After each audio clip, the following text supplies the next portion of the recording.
Beijing, China. It's just after nightfall in the year 1908. A mysterious group leaves the Forbidden City. Servants, mounted imperial guards, the palace chamberlain. It's an official escort plus security detail. But they're not taking someone out of the city. They're on a mission to bring someone back. They travel north until they arrive at a red-gated mansion, the home of Prince Chung. He is not expecting visitors, but the imperial procession is not here for him. They're looking for his 2-year-old son. The little boy is afraid of the strangers and hides in a cupboard. The servants try to pull him out and carry him away, but the boy resists. He screams, he sobs, he scratches and wails. When they finally manage to calm him down, they take him back to the Forbidden City. This little 2-year-old boy was just chosen to rule China. His name is Puyi. Puyi is going to be the next emperor of the Qing dynasty, and the Chinese people will regard him as a living god.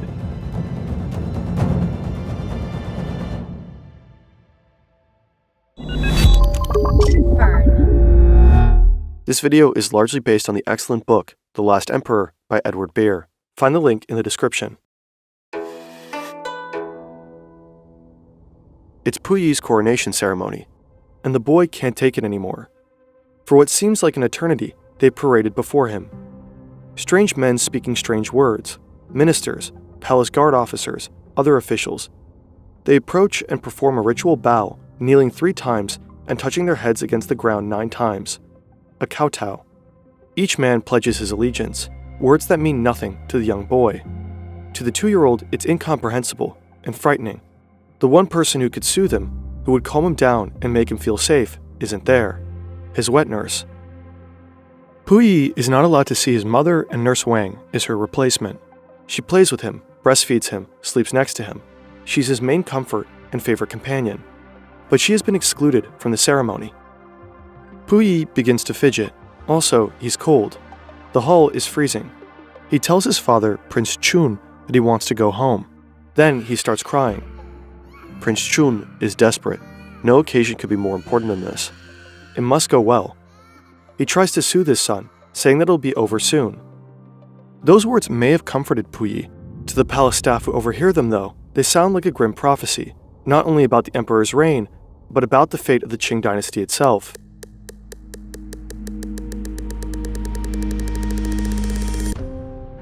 The Qing dynasty began in 1644 after a minority ethnic group, the Manchu people, overthrew the majority ethnic group, the Han people.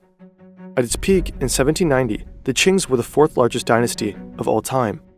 At the time of Puyi's coronation, China had more citizens than any other country. When the boy took the throne, he became the ruler of nearly 1/3 of the world's population.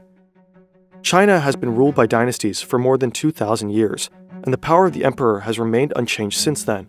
On paper, it was virtually limitless. The Qing emperor was arguably the most powerful human being on Earth. But actually, China and its dynasty have been in decline for a long time. A series of internal power struggles have weakened the position of the emperor, leading to this one seemingly bizarre moment. But in fact, Puyi was not selected as emperor in spite of his age, but because of it. This is Chih, also known as the Dragon Lady. As a teenager, she was chosen to be a concubine of the emperor. After his death, she seized control of the empire and effectively ruled China for nearly 50 years as Empress Dowager. To maintain her power, she installed underage boys as puppet emperors. But as the last of them grew older, tensions arose. Now he is very ill. Chih knows he'll soon be dead. She is willing to do anything to hold on to power. After losing a war against Japan, China was in heavy debt. As a partial payment, Chih allows foreign forces to claim territory and valuable resources. China is weakened, the population oppressed. In the Forbidden City, a place of intrigue and conspiracy, Chih is under massive pressure. Her health has been deteriorating. She urgently needs a new puppet. Technically, as long as Puyi is still underage, his father, Prince Chung, will be regent. He himself is loyal to Chih. He's also incompetent, unlikely to outshine her. Exactly what she needs. After little Puyi has been seized from his home, everything seemed to be working out for her. The day after, as expected, her previous puppet emperor died. He was poisoned. But before Chih can make her next moves, she too dies, and a 2-year-old sits on the throne. Of course, all of this is lost on Puyi. All he knows is that some important-looking people took him away from his mom, put him in a fancy robe, and are doing all sorts of strange things in front of him now. The reason is that he's no longer considered an ordinary toddler. From now on, to everyone he encounters, he's a living god.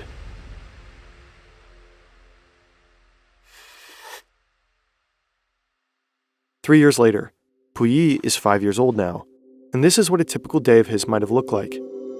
He opens his eyes. He is on a massive kang, the platform bed where he sleeps every night, snuggled against Nurse Wang. Puyi must get dressed. Custom dictates that the clothes he wears must never have been worn before. Yesterday's outfit, his silk tunic, padded waistcoat, sable jacket, and fur-lined coat, has already been disposed of. Of course, he's not going to dress himself. As with everything, the eunuchs will take care of it. They are his servants. If you want to serve in the imperial court of the Qing dynasty, you have to become a eunuch. That means you have to cut off your penis, scrotum, and testicles. It would guarantee that the emperor is the only fertile man in the palace. Therefore, every child that was born here had to be his. Like all male Qing subjects, eunuchs wear a queue. Only a particular kind of eunuch, eunuchs of the imperial presence, were allowed to look at Puyi. All others had to look at the ground or turn away. They had no beards, their heads were bowed, their voices were high, since most had been castrated before puberty. Since tradition dictated a person couldn't reach heaven if they weren't buried whole, the eunuchs carried their removed genitals at all times, in little jars filled with salt water. The emperor is hungry. At a signal, the eunuchs will immediately prepare a huge buffet for him. Now, like every other day, he must pay a visit to the eastern palaces. Here, his other mothers live, 5 women who were either married to or concubines of the 2 previous emperors. To get to the eastern palaces, Puyi must take a walk through the city, again accompanied by the eunuchs. Wherever Puyi goes, dozens of eunuchs accompany him. One walks 30 yards in front, warning people to make way. Then come 2 chief eunuchs, walking on either side of the path. Then, about 2 feet behind, the center of the procession, Puyi himself. He is walking, and 2 junior eunuchs attend him on either side. Then come eunuchs of the imperial presence, carrying clothing, parasols, a canopy. Then more eunuchs still, carrying boxes of cakes and delicacies. Then eunuchs of the imperial dispensary, and finally, at the rear, eunuchs carrying chamber pots and commodes. If along the way, Puyi realizes he needs to use the toilet, the eunuchs will be there, rushing forward with a chamber pot, and then rushing away with it to inspect the outcome. Puyi arrives. According to ritual, each mother asks after Puyi's health, though whether they care is less clear. Long Yu, for her part, believes little boys should be kept in good health by half-starving them. She holds considerable power over Puyi. She is the widow of Guangshu, Puyi's poisoned predecessor. She is Prince Chun's co-regent. In a few years, she will banish Puyi's beloved Nurse Wang, not even allowing her to say goodbye. Though Puyi hates all of his mothers, he has a special hatred for Long Yu. On the way back, Puyi is in a bad mood. Suddenly, he makes a decision. 2 of the eunuchs offended him. It's not clear how, but either way, he wants them to be flogged. The 2 offending eunuchs are made to expose their bottoms. 2 other eunuchs come forward, holding sticks. The eunuchs are beaten on the spot. Puyi watches, and there's delight in his eyes. Back at the Hall of Supreme Harmony, he listens as court officials drone on and on. They speak of matters of state, providing information incomprehensible to the little boy. They come with documents, each requiring the seal of the emperor. He applies the seal again and again and again, under the supervision of his tutors and the palace chamberlain. It's bewildering and terribly boring. As regent, Prince Jun holds the real power and makes the real decisions. But the seal must be applied by the hand of the emperor. At last, after hours of talk and ceremony, Puyi is free. He wants to be entertained. There's no real friend to play with, but the eunuchs are not only his servants, but also his entertainers. One of his favorite eunuchs puts on a puppet show. Puyi loves it, and he comes up with an idea. He wants to reward the puppet master with a cake. But before presenting the gift, he asks Nurse Wang to fill it with sharp pieces of metal. He tells her that he wants to see what the eunuch looks like when he eats it. Wang manages to convince him to fill the cake with dried beans instead. Now, Puyi asks for his air gun. He's looking for a practice target, and chooses the eunuchs. But shooting eunuchs is only fun for so long. He's bored again. He sees a piece of dirt on the floor. He points at it and tells one of the eunuchs, "Eat that for me. And if a living god asks you to eat dirt, you better kneel down and eat it."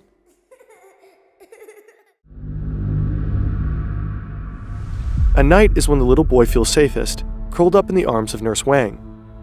Sometimes he still misses his biological mother, but his memory of her is already hazy. He won't be allowed to see her again until he is 13. Puyi lives an isolated life. He has no idea that beyond the walls of the Forbidden City, the country which he is technically the emperor of, is in turmoil. It's October 1911. In Wuchang, a group of soldiers mutiny, turning against their corrupt generals. This uprising soon spreads all over the country and turns into a full-blown rebellion against the dynasty. The Chinese people are fed up. 4 wars and increasing Western incursions have decreased China's territory, and the majority Han population has been sick of Manchu rule for centuries. The people begin to dream of a more unified republic. Then the imperial army flips, siding with the rebels, leaving the dynasty without military defense.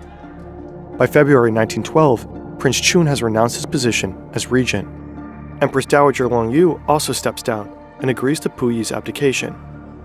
And just like that, the Qing dynasty is no more. China is now a republic. With the new freedom of press, newspapers sprung up all over the country. Soon, outlets from every political camp started shouting over each other in a highly polarized media landscape. If that sounds familiar, it should. Polarization and echo chambers are fueling record low trust in today's media. But today's sponsor, Ground News, is changing that. They've built the only app and website showing how stories are covered across the world, with context on each source's bias, reliability, and whether they're run by state media, corporations, or independent voices. Take China vowing to retaliate against countries that harm Beijing in their ongoing trade war with the US. Ground News lets us compare the coverage side by side. Chinese state media is warning other countries that attempts to harm their economy in exchange for tariff exemptions are doomed to fail, while US media strongly believes Trump will win this trade war. In a world where the truth can get buried under spin, this kind of clarity isn't just helpful, it's essential. We at Fern think Ground News is a great way to see through the biases and make up your own mind. So we got you 40% off the same Vantage plan we've been using. Go to groundnews/Fern or scan the QR code to subscribe. The link is in the description. So, is this the end of Puyi's reign? Not entirely. For the majority of the traditional Chinese population, the idea of a country without a monarch is odd. Abolishing the dynasty entirely is unthinkable. So the new rulers negotiate an agreement with the old monarchs. Puyi would be allowed to live on in the Forbidden City with his servants and personal fortune, plus an annual allowance of roughly $3.4 million in today's money. Even though Puyi officially abdicated the throne, he continues to sit on it, and he continues to put the imperial seal upon court documents. But now these documents concern insignificant matters, staff promotions, the transplantation of trees, when the eunuchs should change their uniforms. The Forbidden City has become a place of make-believe, and it begins to feel like a golden cage, one that Puyi will want to break out of very soon.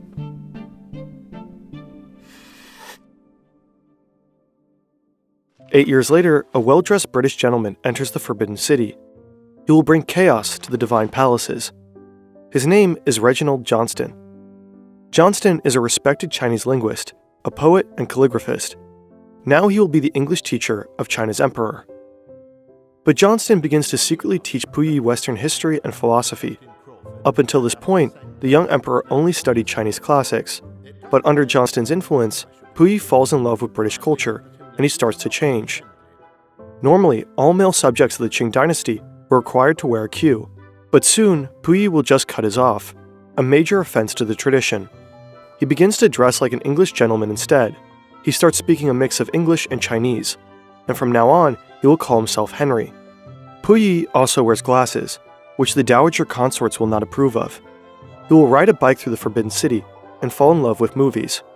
But most of all, he will become obsessed with a strange new invention from the West, the telephone. He makes calls to people in Beijing and hangs up before announcing who it is. One time, he orders a meal to a false address, likely the first royal prank call in history. Puyi increasingly gets an idea of what the outside world might actually look like, and everything he's missing out on. He announces that once he's old enough, he wants to leave the country and study at Oxford, just like his teacher. On June 3, 1922, he tries to make this dream come true. He asks Reginald Johnston to sneak him out of the Forbidden City. But Johnston, the man who'd planted all these dreams in Puyi's head, refuses. If Puyi were to leave, Johnston would lose his position, with all its perks and status. Puyi has no one else to help him escape, and though he doesn't fully realize it yet, he's being entrapped even further. The dowager consorts, who also depend on him for their livelihood, have figured out a way to make escape impossible. Puyi faces a decision. He must choose a bride. His only guide, these 4 photographs, selected by the dowager consorts. He is 16 years old. The pictures are small, the faces of the women difficult to see. He draws a circle around one that looks pretty. This is Wen Xiao, a 12-year-old Manchu girl. But the dowager consorts don't consider her a suitable first choice.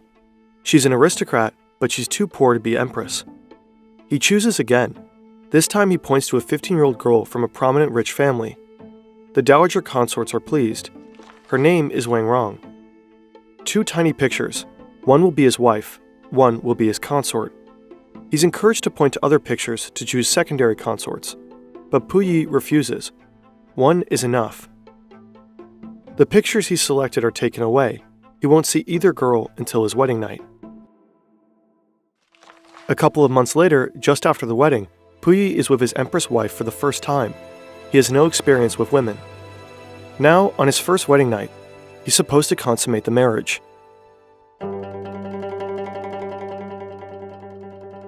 But he doesn't know how. No one told him how this works. He panics and runs away. Puyi didn't consummate his marriage then, and it's probable he never did. When asked many years later, Puyi's little brother said the ex-emperor was found to be biologically incapable of producing children. This may have been literally true, but some historians speculate that this was a euphemism, that Puyi was, in fact, homosexual.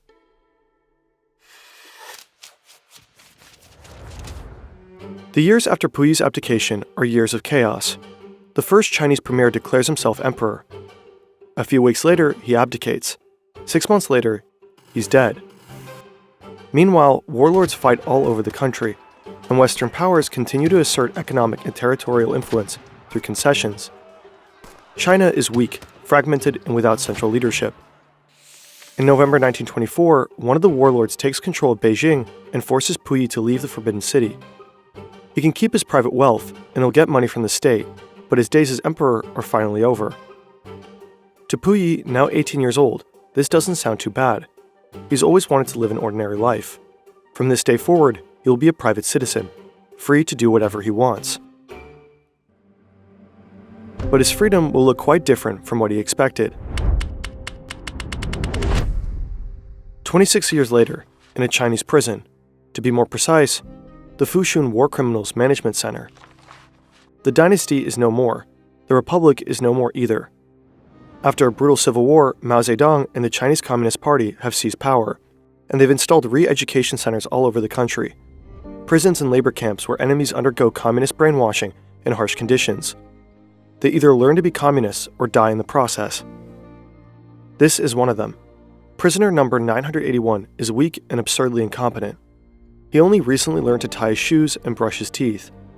He is hopelessly untidy and constantly forgets simple actions, like turning off the faucet after use.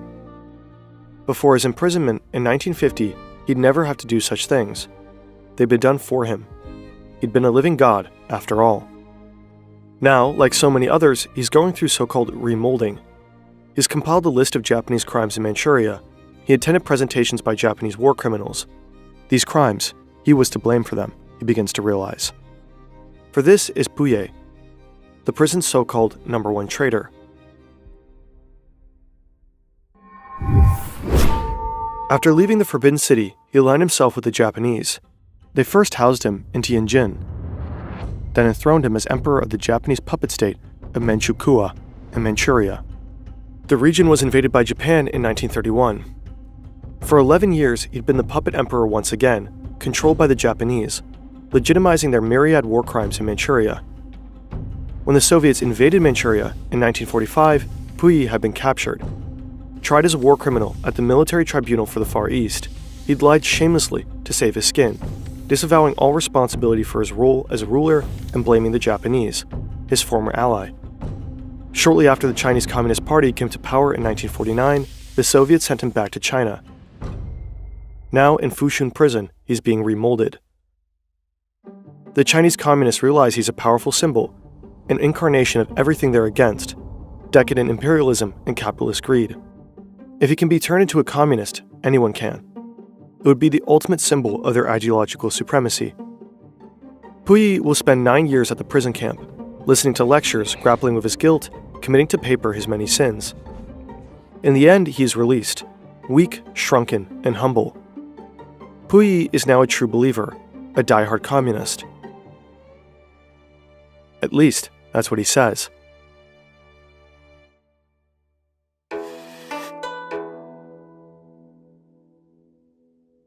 After being released from prison, Puyi moved in with his sister in Beijing.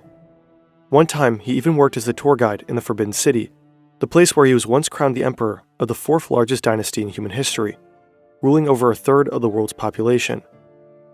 A private citizen at last, Puyi eventually took a job as a gardener, working quietly among the plants. It seemed that Puyi at least found some sort of freedom.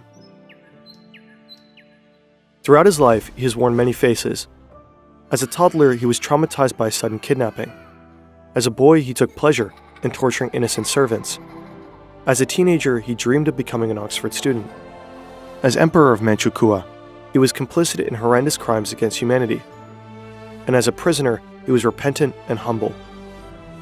He died on 17 October 1967.